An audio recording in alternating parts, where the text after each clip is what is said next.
disponible sur la plateforme. Nous avons trouvé des livres en linguistique, des demandes que nous avions sur l'école de management. Et donc, première réponse, en temps réel, le livre peut être loué par le chercheur. Alors voilà un petit peu les titres qui nous ont... certains sont nos achats pérennes, hein, les réseaux et télécoms de Servin, c'est un livre de référence pour nos ingénieurs. Des livres, voilà, ces livres ont été soit achetés, soit loués à un moment donné. Ça représente vraiment une complétude, en tous les cas, des collections qui correspond bien à notre exercice sur le campus. Alors l'offre en détail, à peu près 500 000 ouvrages, hein, cela a été dit déjà dans la présentation précédente. Alors des restrictions.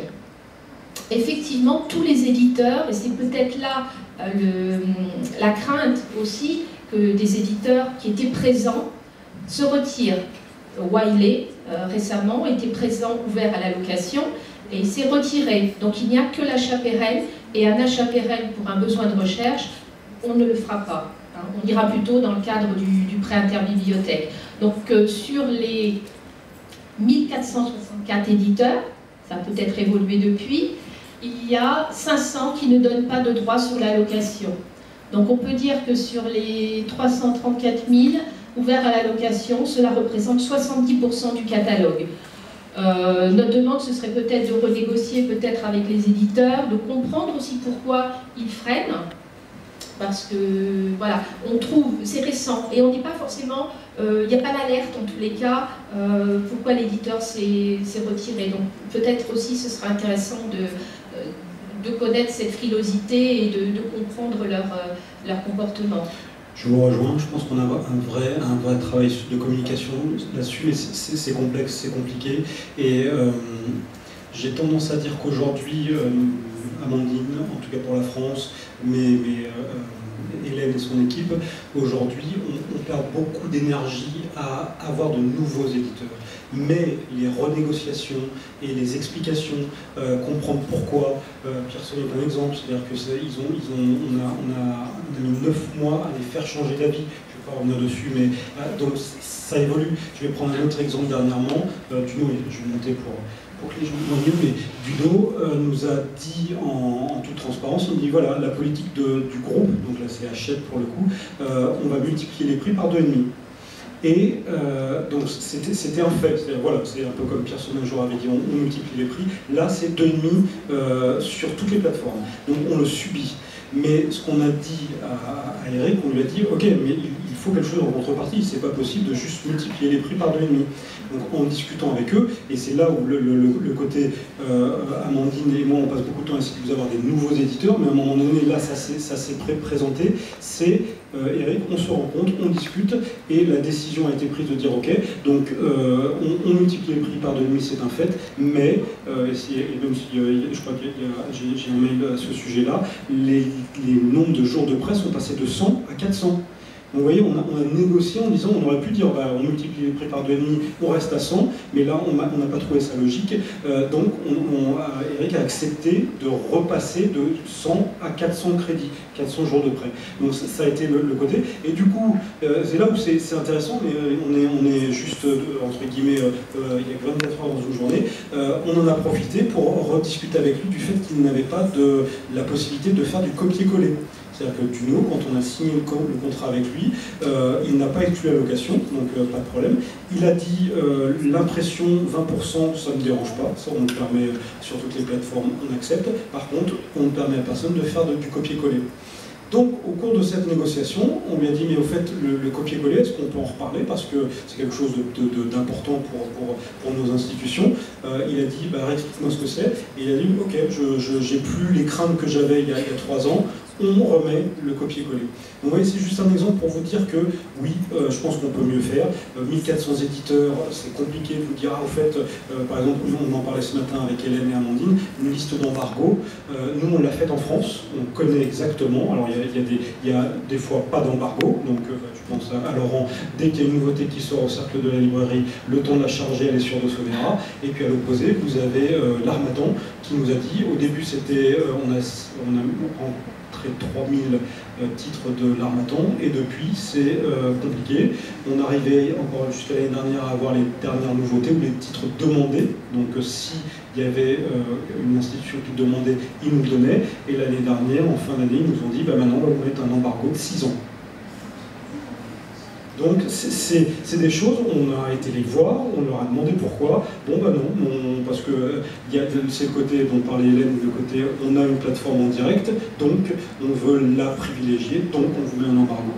Et ça, mais moi je peux vous citer, j'ai des relations avec, on va dire, 50 éditeurs, 50 stratégies, craintes différentes, et donc ça n'explique pas et ça n'excuse pas le fait qu'on communique mal, mais oui, c'est important, oui, on doit faire mieux, oui, on doit essayer de discuter. Peter Lang, donc là, Albertine peut vous en parler, on a rediscuté avec Peter Lang parce qu'on s'est rendu compte qu'il y avait un manque, et tout s'est redébloqué, entre guillemets. Donc voilà, le contact est important, mais c'est énormément de travail, et maintenant, à chaque fois que vous nous pointez quelque chose, on ira se renseigner, on essaiera de faire que ça. Des fois on le subit totalement, des fois il suffit juste de rediscuter pour que ça rechange. Donc sincèrement, moi je le dis très très régulièrement, à mon moment je la redis, demandez-nous, dites-nous. Normalement, on connaît à peu près tous les éditeurs de la place de Paris. Certains, il y a 4-5 ans, c'était très compliqué de signer avec un éditeur. Certains, je n'ai toujours pas signé.